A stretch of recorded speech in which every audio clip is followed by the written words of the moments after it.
Throughout their extraordinary touring life, Brian and Roger have performed in well over 1,000 Queen live shows.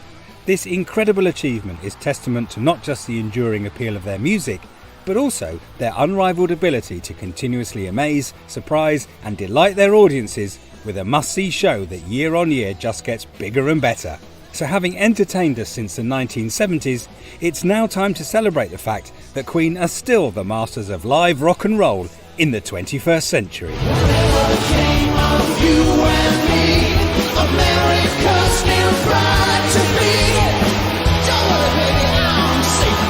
A touring career as successful and extensive as Queen's begs the question, how do the shows and audiences of today compare to those back when it all began? Well, I'm surprised how close to the glory days the last tour was, and the reaction is very similar to what it used to be.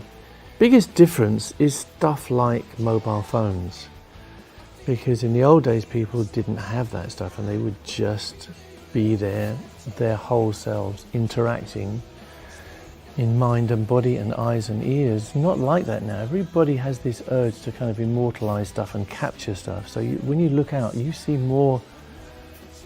almost as many mobile phones as people, which is weird. There are knock-on effects from that because also there's nothing secret anymore. We used to go from town to town, we do what we did in Chicago. They would have no idea what we were going to do when we got to Milwaukee the next night. So everything was new and exciting. Nowadays you can't do that because people will have filmed it, it'll be on YouTube, it'll be on Instagram, whatever, and people will know what you did last night. They'll even know what you said last night. So if you said, oh yes, Chicago's the greatest audience in the world, they're going to know in the next town. You're part of this whole milieu that happens out there where everybody knows everything all the time. I think it's nice in some ways, but you know, as Joni Mitchell said, something's lost and something's gained in living every day. Love of my life, can't you see? Bring it back.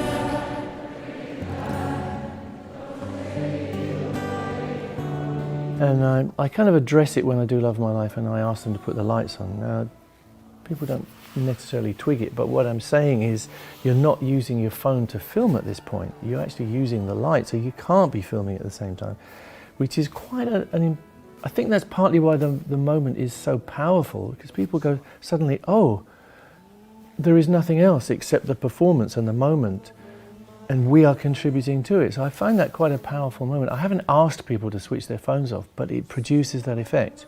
It's become very intimate and in the moment.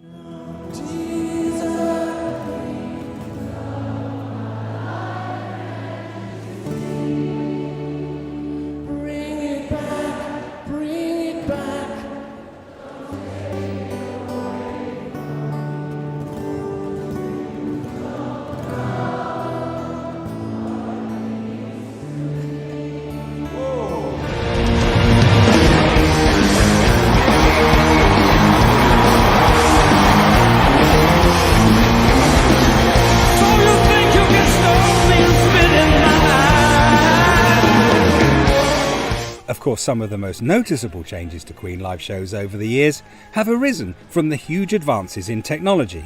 One of the biggest changes these days is, there are masses of lights on stage. Before, LED lighting and the modern lighting, the modern lights generate almost no heat.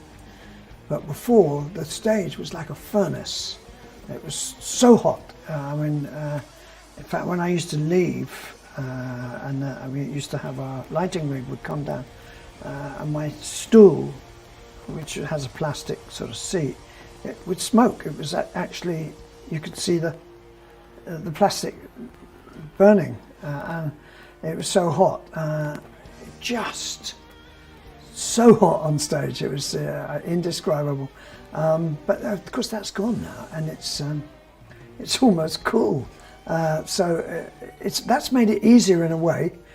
It might have just taken a little bit of excitement away. I don't know. But that's a big difference.